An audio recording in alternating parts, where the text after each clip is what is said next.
The door opened with a whisper, not a sound. It was the kind of door meant to be invisible. 5 meters of frosted glass, silent hinges, custom-polished handle. It didn't creak, it glided. Everything about it screamed elegance, discretion, curated exclusivity. And yet, as Jade Bennett stepped through it, the atmosphere shifted.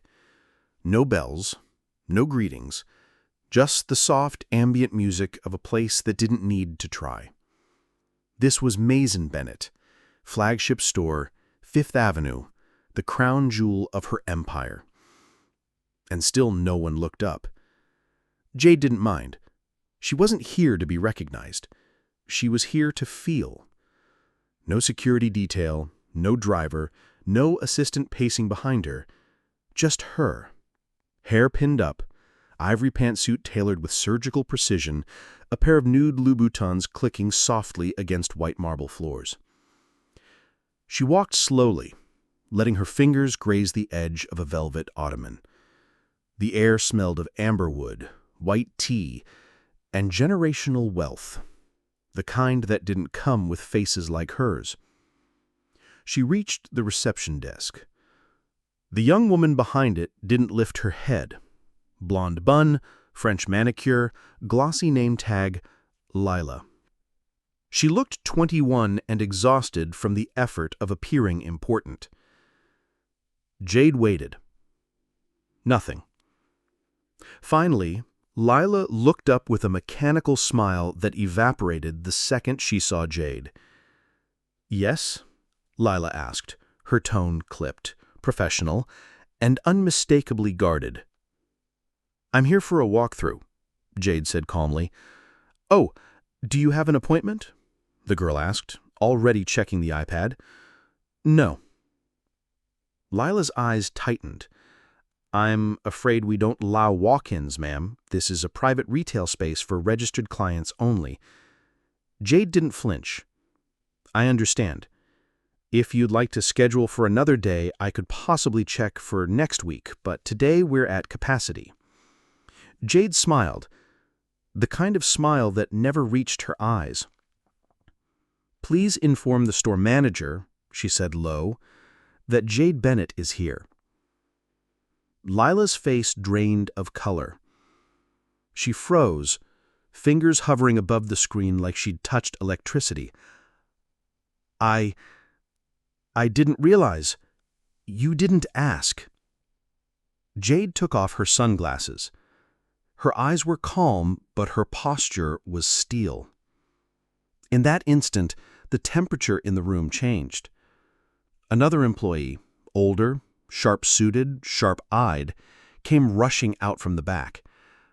"Miss Bennett," he began, bowing slightly, "we weren't expecting—" "You weren't seeing." "Not really."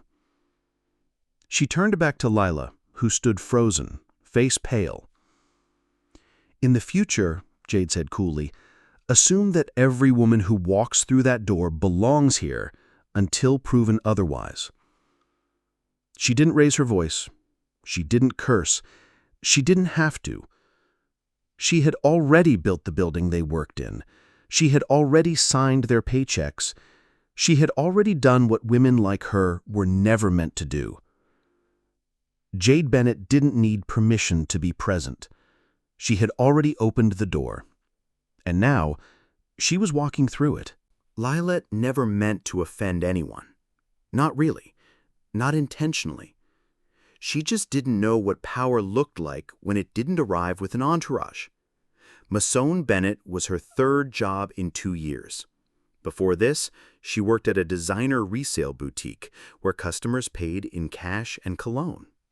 Before that, it was a luxury spa where half the clients never tipped.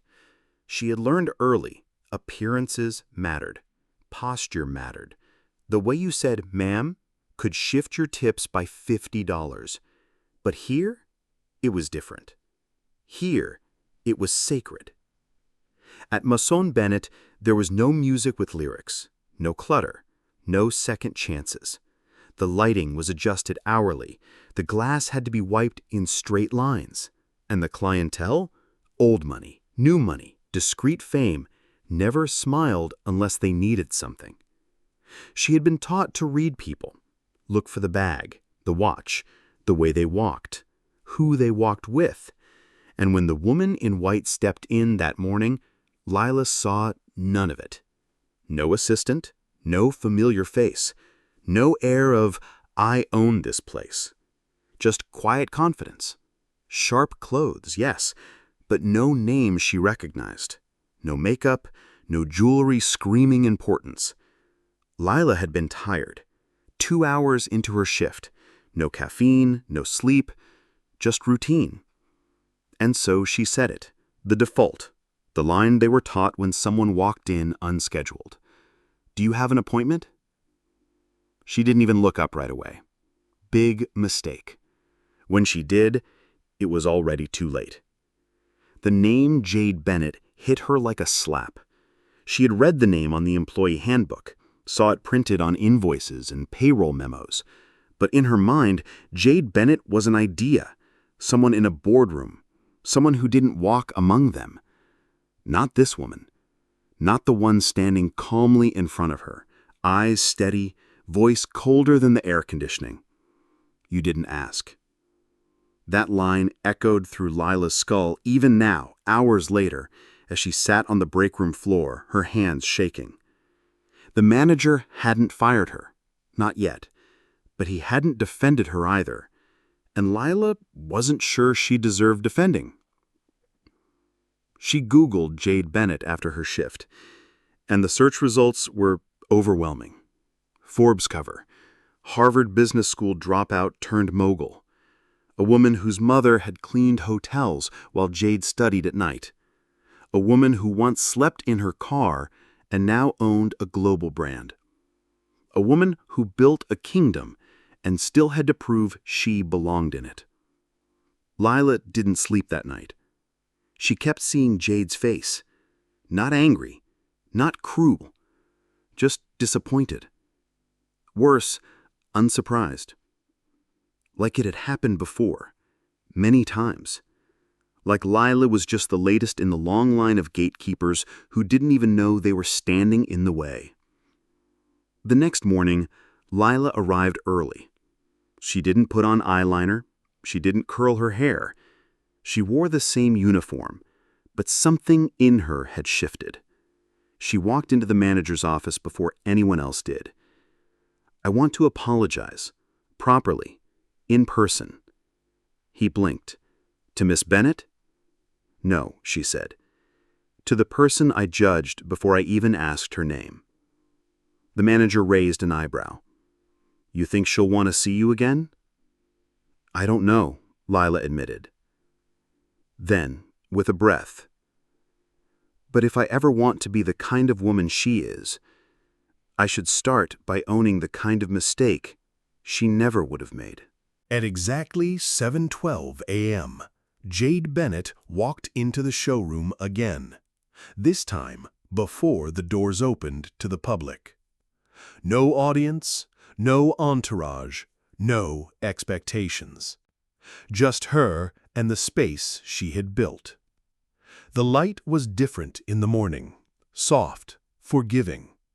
It made the marble look warmer, the gold trimmings less ostentatious. The mannequins stood like sentinels in silk, waiting for stories to be draped over them. Jade ran a hand along the edge of the central display table. It was made of imported Italian travertine, cool to the touch, impossible to move without 5 men and a dolly. She remembered arguing for it. The board said it was excessive, but to her it was weight, it was permanence. When they walk in, she had said then, they should feel like they're standing on history. Now, it just felt cold. She moved to the far wall, the founder's mirror. 10 feet tall, black-framed, polished daily. It had been her idea to install it near the exit, a final reflection for every customer before they stepped back into the world. But today, it was she who stood before it. She looked at her own reflection. White suit, crisp collar, heels that had never touched the subway.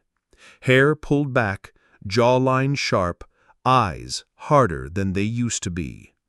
There was power there, yes, but something else, too.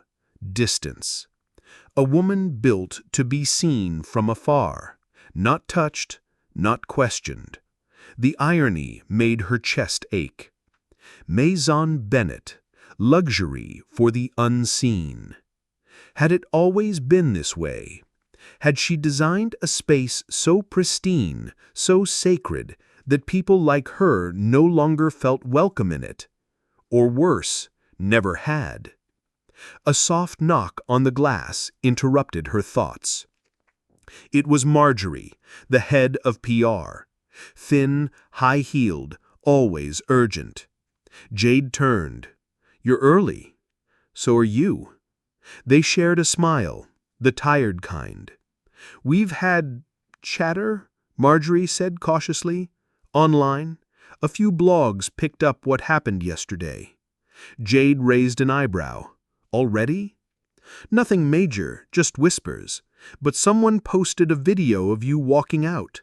No caption, just the footage." Jade didn't ask for it. She didn't care. "That's fine," Jade said. "Let them talk." Marjorie hesitated.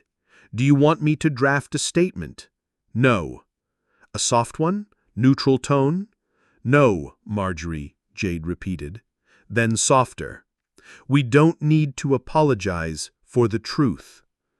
Marjorie nodded slowly. "Understood." As she turned to leave, Jade called out, "Wait." Marjorie paused. "Have you ever felt like the thing you built stopped feeling like yours?" Marjorie considered it, then replied gently, "Only when too many people start telling you what it should be." Alone again, Jade returned to the mirror.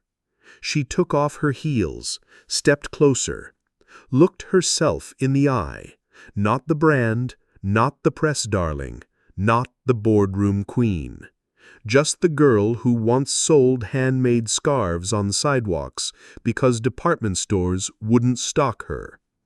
The girl who dreamed of a space where women like her could own luxury, not beg to be let inside it.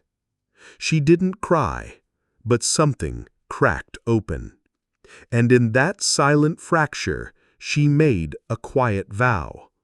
Either this place changes, or it no longer deserves my name. The boardroom smelled of eucalyptus polish and fresh betrayal. 12 leather chairs, 1 long table, 3 carafes of cucumber water, 2 untouched trays of macarons someone thought would lighten the mood.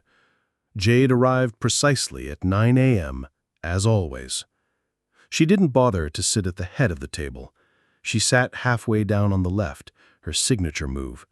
Make them wonder if she'd ceded power or simply didn't need to assert it. Gregory Langford, chairman of the board, was already seated, fingernails neatly trimmed, glasses perched on his nose like judgment itself. He offered her a smile as polite as it was vacant. "Jade," he said, voice even, "glad you could join us. I believe we have a few matters to address this morning." His tone made it sound like she was the late guest at a dinner party, not the woman whose name built the entire empire. "I imagine we do," Jade replied, placing her tablet on the table. Around the room, whispers of tension. Lucia from Global Operations avoiding eye contact. Victor pretending to read his notes. Catherine, HR, with her usual weaponized silence. Only Samuel Wood, CFO and one of the few who still seemed human in these meetings, gave her a quiet nod of support. Jade didn't return it. She was done asking for allies in rooms designed to forget her. "Let's begin," Gregory said. "Item 1. The incident at the Fifth Avenue store." Jade raised an eyebrow. "Is that what we're calling it? The incident?" Gregory cleared his throat. We're concerned about reputational risk. A video circulating online. No direct context, but speculation is mounting. What kind of speculation? She asked, knowing the answer. That an executive, namely you, was denied service in your own store. Which is true. Gregory blinked. Yes, but perception. I'm not in the business of managing perception. I'm in the business of building culture. And if the culture I built turned around and didn't recognize me, then it's not a PR problem. It's a soul problem. Silence. Then, we'd like you to consider taking a step back from public visibility for a time.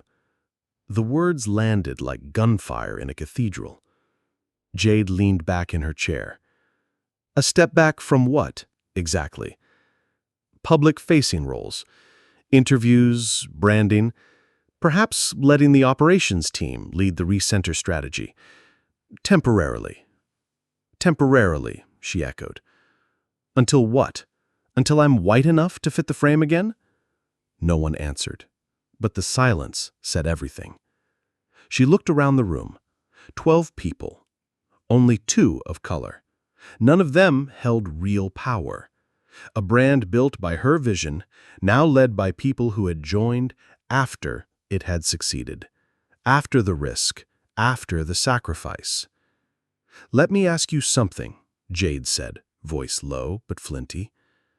If I hadn't walked into that store yesterday, would anyone have noticed what's happening inside it? No one answered.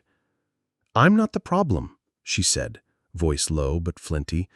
I'm the proof that the problem has always been there. She stood.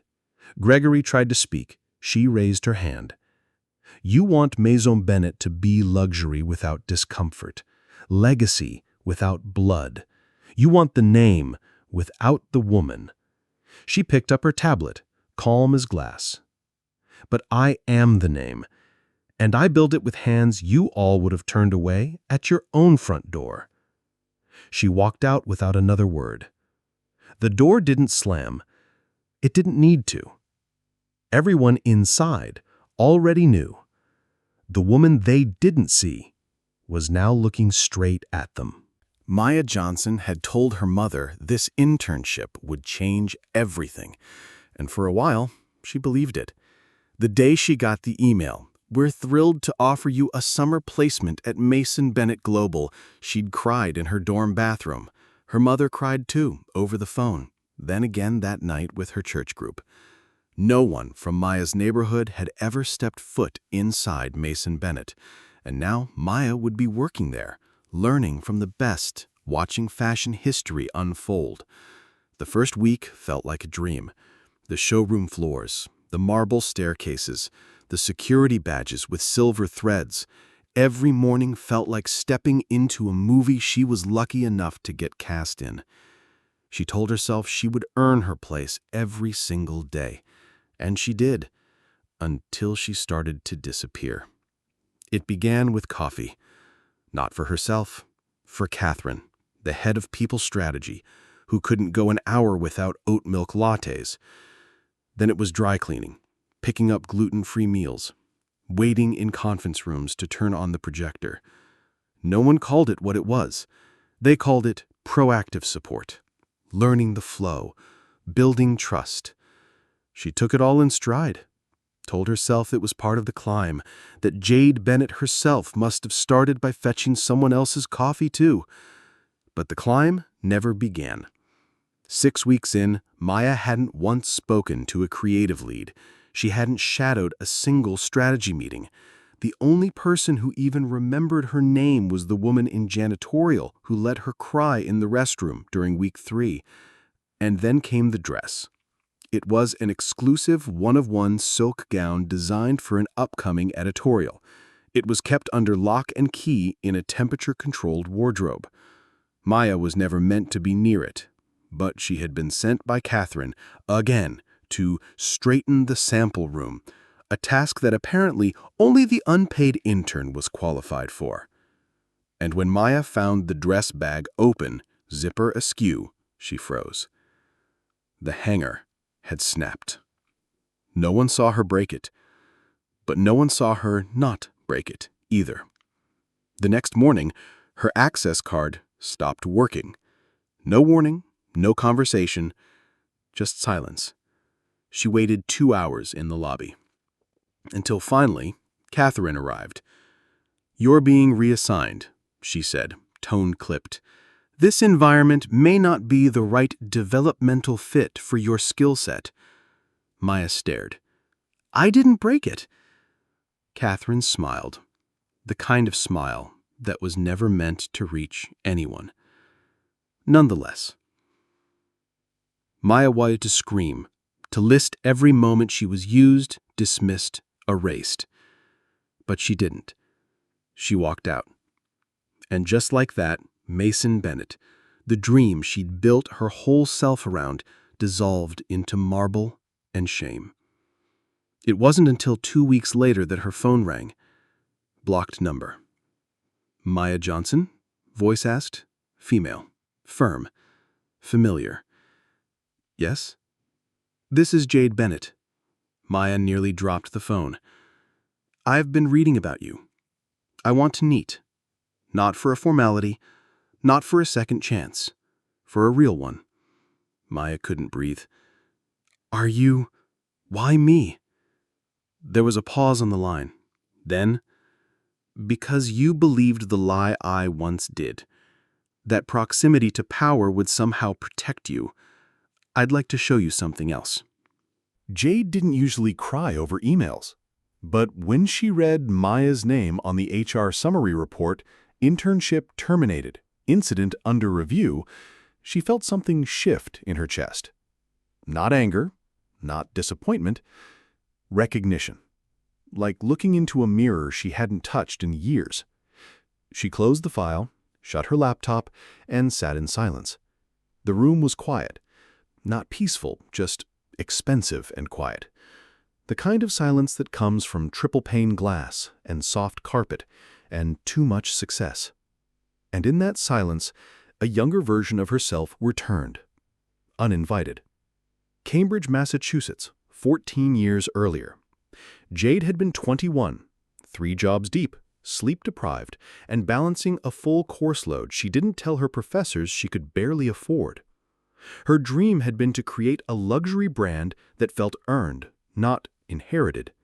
Her reality, folding sweaters at a boutique where customers ignored her unless they needed a different size. The day that changed everything, she'd come to work in a blazer she had thrifted and tailored herself. She thought she looked sharp enough to be mistaken for one of the buyers who often visited. But instead, the store manager, Christine, with her pearl earrings and paper-thin patience, called her into the stockroom. "We've had some feedback," Christine said, folding her arms. "Your presentation's becoming distracting." "Distracting how?" She looked her up and down. "You're very stylish, but there's a difference between looking like a team member and looking like you're trying to stand out." Jade felt the humiliation coil in her throat. She wasn't being praised, she was being warned.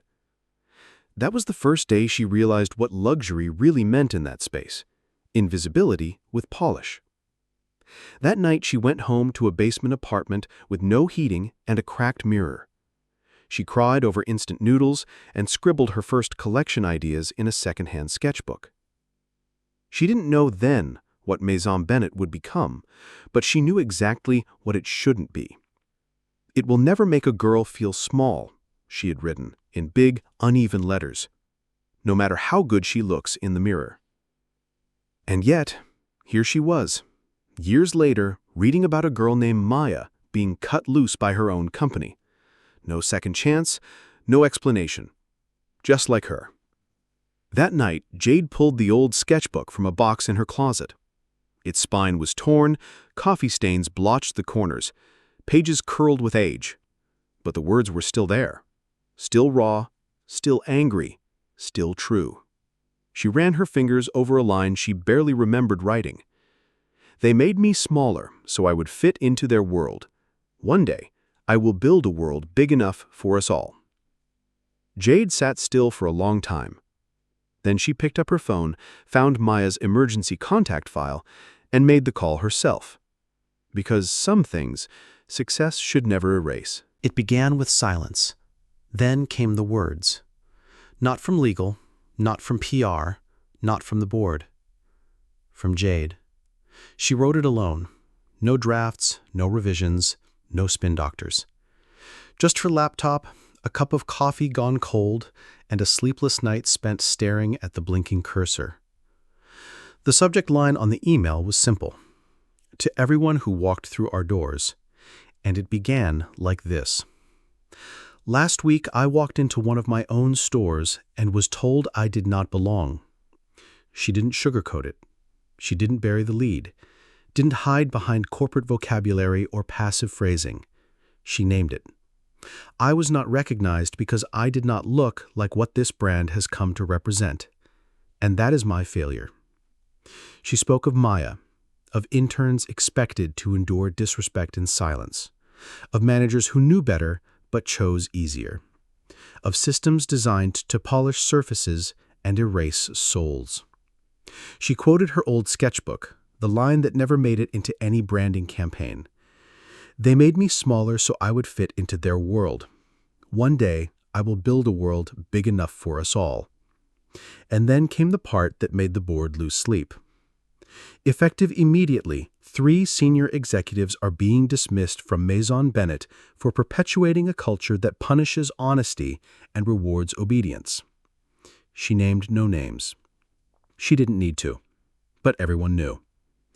This brand was built by a black woman who could not afford to walk through the doors she now owns. And if it cannot make room for women like me, like Maya, like the ones who come after us, then it does not deserve to bear my name. She ended the letter with no signature, no fanfare. Just a final line that would be quoted in headlines for days. Luxury is not who you exclude, it's who you lift. Then she pressed send. The fallout came fast. By noon, the letter had gone viral.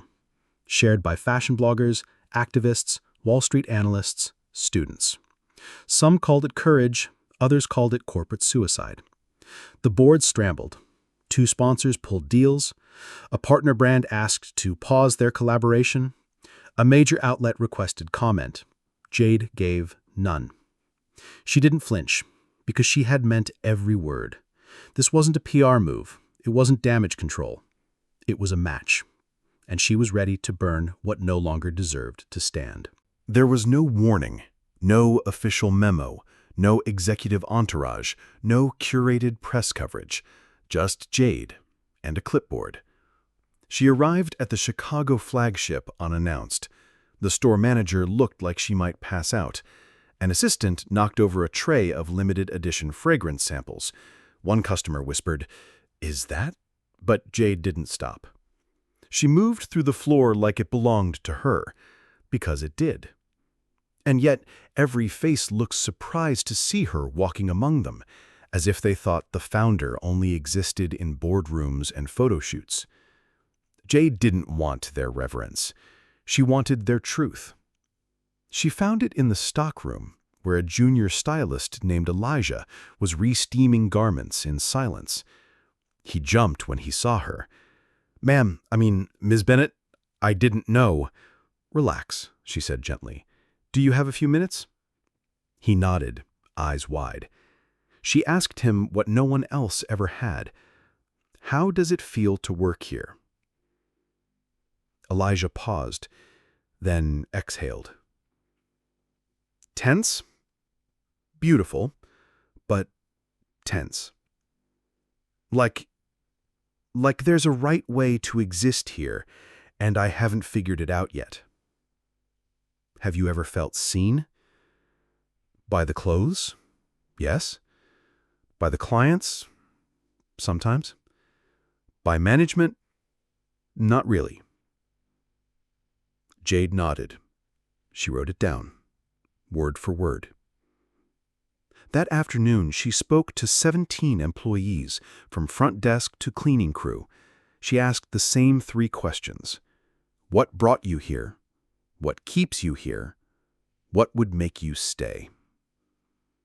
By the end of the week, she had visited 5 stores in 4 cities. By the end of the month, the answers started to blur. We love the dream. We just don't always know if we belong in it. In New York, she sat in a break room next to a stylist who was folding return slips by hand. The woman, Carmen, mid-50s, sharp eyes, softer voice, had been with Maison Bennett for 8 years. She had seen it grow from a niche luxury name to an international icon. But now? I used to feel proud, like I was helping build something that meant something.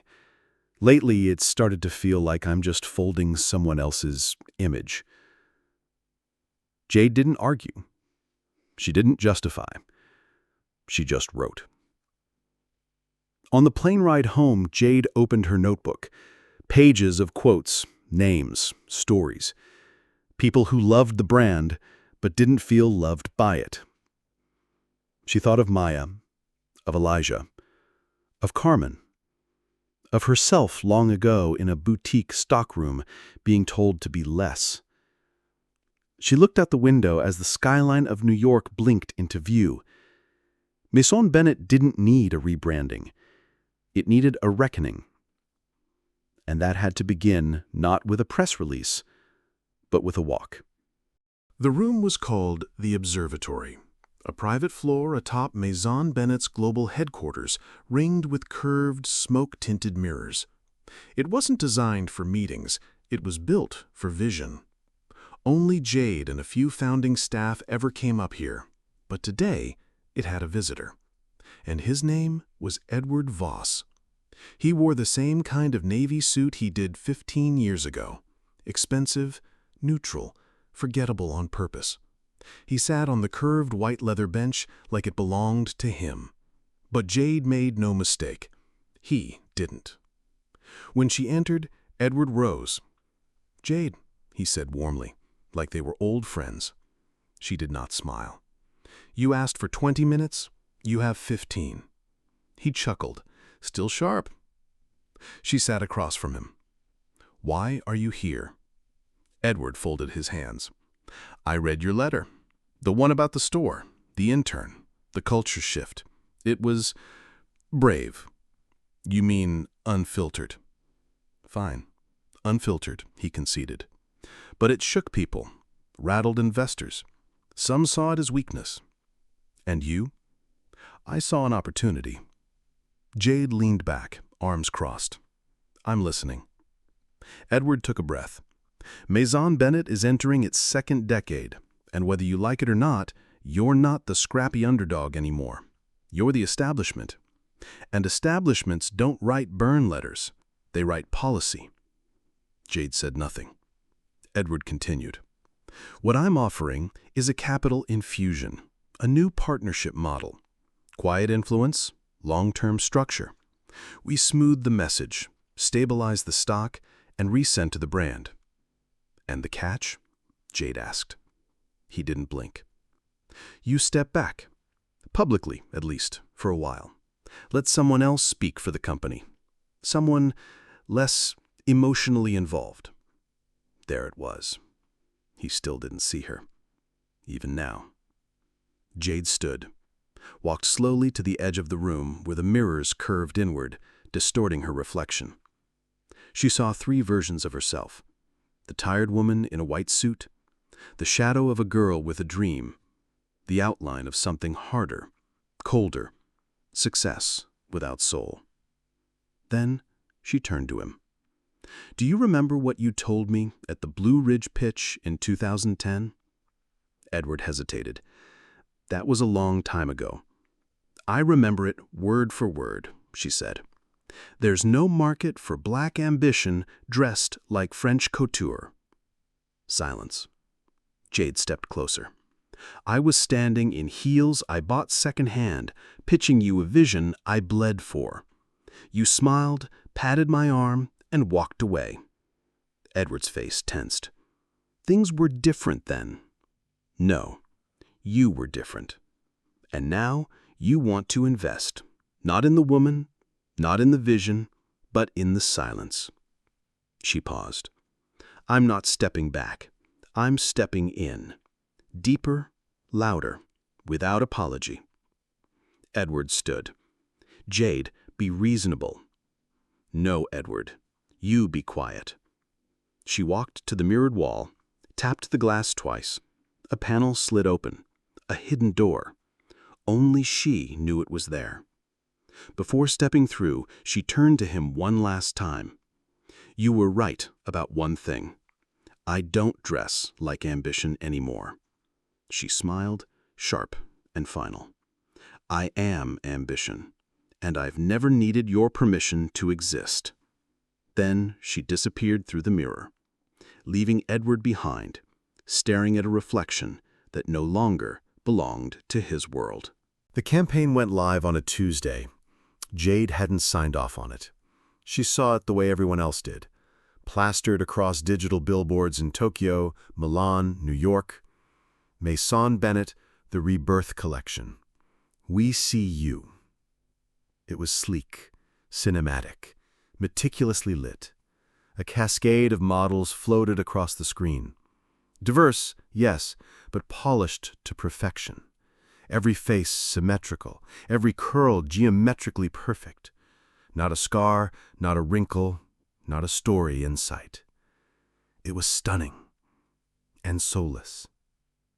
Jade stared up at the ad in Times Square from the back seat of her car. A version of her voice narrated the closing line. Elegance lives where vision begins. She'd never said that. Someone had written it for her. And that someone, she would later learn, was the VP of brand strategy who greenlit the campaign behind her back to control the post-letter narrative. They had reduced her burn letter to a tagline, her revolution to aesthetic. The backlash came before noon. Pretty campaign. Still no mention of Maya. So the "we see you" part is just for the camera? Maison Bennett went from radical honesty to commercial poetry in under a week. And the most cutting comment of all, luxury with black faces, but not black truth. Jade's phone didn't stop vibrating.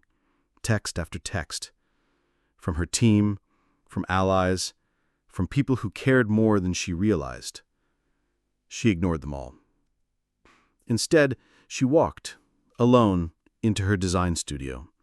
Past the mannequins, past the fabric bolts, past the seamstresses who didn't look her in the eye that morning.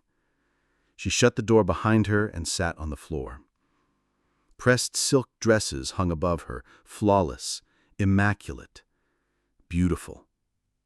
But she remembered what wasn't shown.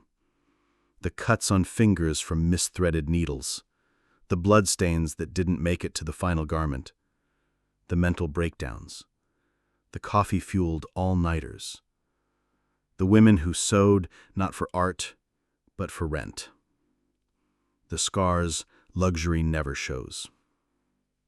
She sat there for a long time, and she remembered something her mother once said, years ago, while pressing a church dress with a borrowed iron. We scrub and polish and press until they can't see where we've come from. But what if they saw us, wrinkles and all, and still called us beautiful? That's what Jade had wanted all along. But now they wanted her pressed and polished. A symbol, not a woman. That night, she deleted the campaign. No warning, no press release, just silence. Then she uploaded something else. A single image, black and white, no edits, no filters. It was Maya. In a simple linen shirt, sitting on a stool in the center of a bare studio, looking directly into the camera. No makeup, no pose. Just presence. The caption? This is the girl they didn't see. This is the woman she's becoming. We see her now. For real this time. No hashtags, no slogan. No silk. Just truth. The messages changed overnight. They were no longer calling for her resignation. They were calling her a revolutionary. Jade Bennett is everything fashion needs. A true queen. She didn't just build a brand, she burned the blueprint. Protect this woman at all costs. She's not just a CEO, she's a movement. At first, it felt like vindication. She had stood her ground, told the truth, and the world had not punished her for it. They had applauded. But applause has a rhythm. And Jade began to notice the beat getting faster, tighter, demanding. Every interview request now came with assumptions. We'd love to hear how you stayed strong in a whiteboard room. Tell us again about your mom and the church dresses. What's it like being a black woman at the top and never slipping? They didn't want her story. They wanted a clean narrative, a victory arc, a perfect ending, a digestible, empowering fable. She was no longer a person. She was a symbol. And symbols aren't allowed to bleed. One morning, she found herself standing in her office staring at a bouquet of lilies sent by a stranger. The card read, "You inspire me to keep going when the world says I can't. Please don't ever stop being perfect." She put the card down gently, then sat at her desk and stared at the empty document on her screen. She was supposed to draft the keynote for a Women in Leadership Summit in Paris, titled "How to Lead Without Losing Yourself." But the truth was, she didn't know if she had herself anymore. She had become so many things for so many people. The dream, the proof, the exception. Everywhere she went now, people smiled too widely, quoted her old interviews back to her, called her brave for existing. And behind the smiles, she could see it.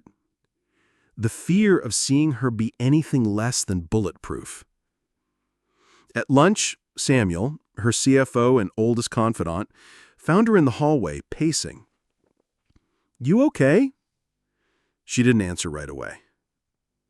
Finally, "They love me now, but not for who I am, for who they need me to be." Samuel gave a slow nod. Icons don't get to be messy. They get museums, not homes. She almost laughed. Almost. But her hands were still trembling. That night, she sat alone in her apartment, lights off, shoes kicked away, a half-drunk glass of wine in her hand. She opened her old notebook again, the one from years ago.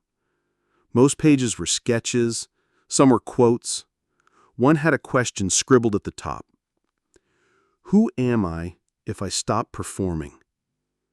Below it, in fainter handwriting, she had once answered, "Free, maybe."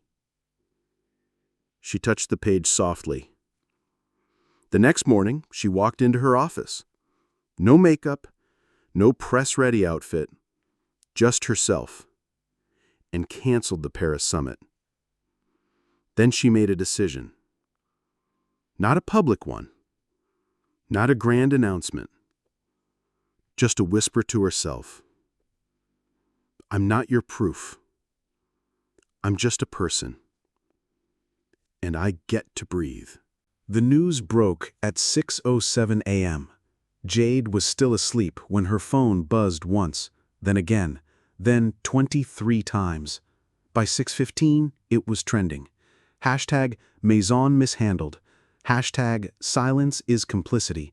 Hashtag who does Bennett protect? She didn't open her email. She opened the article. It was Maya's face, again, but this time not in honor. Exclusive. Former intern speaks out on toxic treatment and leadership in Maison Bennett's mentorship program. It wasn't an attack. It wasn't sensational. It was Maya, raw and honest, sitting in a living room with peeling paint, describing a system designed to smile on the outside and grind people up on the inside.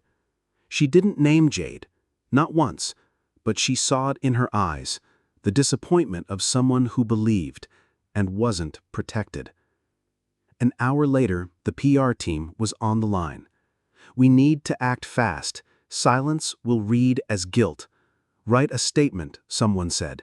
"Emphasize the brand's commitment to mentorship, highlight existing reforms, or distance the company from her. Frame this as an isolated perception issue." Jade didn't speak. She just listened, her heart pounding, her throat dry. She could still hear Maya's voice from the interview. "I didn't expect perfection. I expected accountability." By noon, 3 more former interns had come forward. Some stories were small, being asked to work unpaid hours, being dismissed in meetings. Others were worse. A whispered report of inappropriate comments from a senior VP. A photo of bruised self-worth behind flawless uniforms. The media wasn't asking if it happened. They were asking how deep it went. Jade sat alone in her office, curtains drawn, statement drafts piling on her desk. Her team waited. The board waited. The world waited. She pulled out a sheet of paper. Not a screen, not a Google Doc. Paper. And she began to write. Not for them, but for herself. "I built this place to open doors, but somewhere along the way, I became the lock too." She paused, then kept going.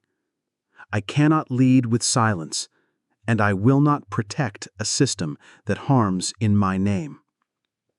She knew what would come next. Some would call it weakness. Others would call it betrayal. Investors might pull out. Magazines might rewrite the praise. But maybe a girl out there watching would understand that power isn't keeping your image intact. It's having the courage to break it. At 4:03 p.m., Jade stood before a live camera. No pre-recorded apology, no strategic backdrop. Just her. She looked directly at the lens. "My name is Jade Bennett, and I have failed to keep the promise I built this company on." No tears, no spin, just truth. "To those I didn't hear in time, I'm listening now. To those still inside this company afraid to speak, I see you. And to those waiting for me to protect a polished version of the truth, I will not." The feed cut out 38 seconds later, but it didn't matter. The breaking had already happened, and maybe, just maybe, it was time to rebuild with bare hands. The name was still there. Gold lettering, backlit, centered over the revolving glass doors, Maison Bennett. Jade stood across the street in silence, hands deep in the pockets of her coat. It was early, the street still groggy with half-awake taxis and cold wind. She had stood here once before, 13 years ago. But back then, she was looking up at the name, wondering what it would feel like to step through as someone who belonged. Now she was wondering something else entirely. Did she still belong in the world she built? Inside, the building was different, quieter, less curated. The receptionist smiled, unsure whether to greet her as Ms. Bennett or just Jade. She didn't correct her either way. She walked the halls slowly, passing portraits, passing product, passing people who nodded, some with reverence, others with grief. No one said it out loud, but everyone knew what today was.